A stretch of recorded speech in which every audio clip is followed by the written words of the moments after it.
milking parlor, there's a lot of other aspects of dairying that enter into it.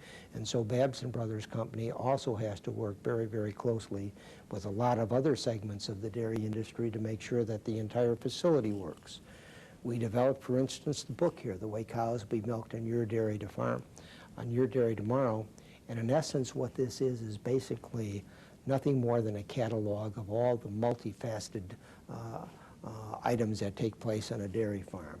It's not only the milking parlor, it's not only milking management, but it's breeding, it's feeding, it's housing, it's environment. All of these things are the aspects that are necessary to have a successful operation, and all of those are basically incorporated into our training. We've had some introduction into solar. We've had some development into that area. Certainly cooling enters into the thing. We have cooling tanks. We've got them from a few hundred gallons now to 6,000-gallon tanks that are available for the dairy farm, and that depicts one of the cooling tanks that is now sold by Babson and its surge dealers. Automation continues to develop in the dairy industry. For examples, we have milk indicators. It's an electronic device that now will indicate to a dairyman as soon as a milking machine or a cow is finished milking, a light will turn on advising the dairyman that it's time to take off the unit. We have other sophisticated equipment here, and these are all devices here that's going to remove equipment. They're called takeoff devices as soon as the equipment comes off, whether they're handheld or whether they're electronic in optic sensors as we have here. Just as equipment has become more complex, so has our chemical product line. We now estimate that during this coming year we'll do somewhere in the neighborhood of 70 million pounds of different chemicals that are going to be used on the dairy farm, whether it's used for cleaning or even for cow health. An example of that would be growth in the teat dip industry. One of the big growth segments over the last 20 years in dairying certainly has been mastitis control, and one of the easiest and best ways of controlling it is with the application of pre and post teat dipping.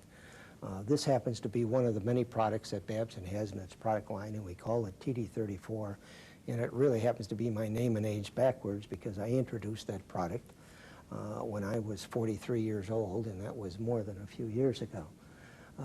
Just as chemicals grow, the equipment becomes more sophisticated, and we now have milk meters.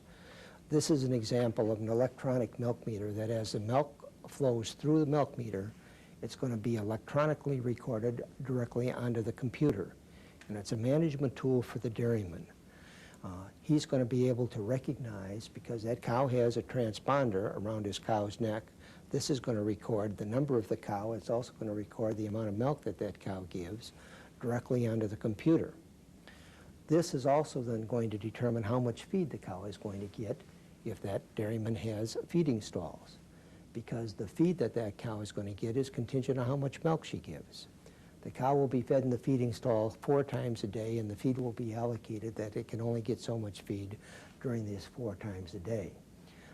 The milking management system that we now have with the information system is an entire management tool for that dairyman to determine just exactly what's happening in herd health, in feeding, and in milk production on that dairy farm.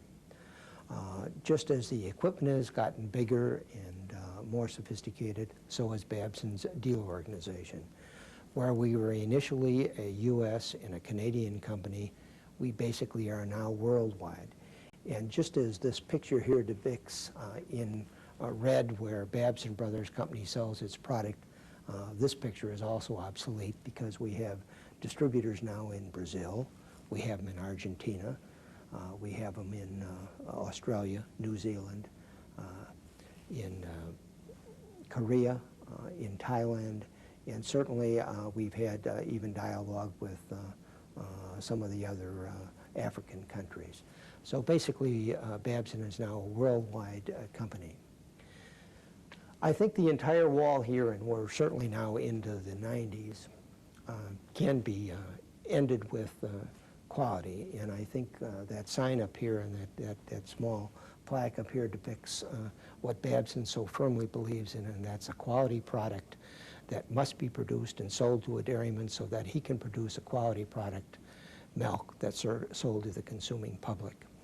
Where this wall ends now in the 90s, we have vision on the other wall on the other side of this building where we're going to continue this wall, where the future of Babson Brothers Company will continue.